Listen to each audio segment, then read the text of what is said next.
Hi guys! Magluluto tayo ngayon ng turkey dumpling soup.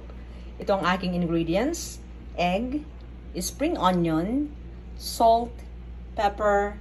Ito yung wrapper natin. Ito yung veggies natin: carrot, cabbage. Ito yung ground turkey.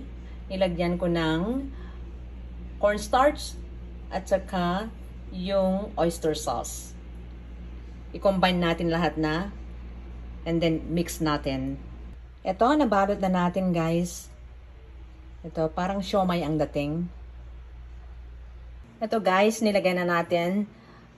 At lutuin natin ng mga 15 to 20 minutes. Ito, luto na, guys. Ready to serve na.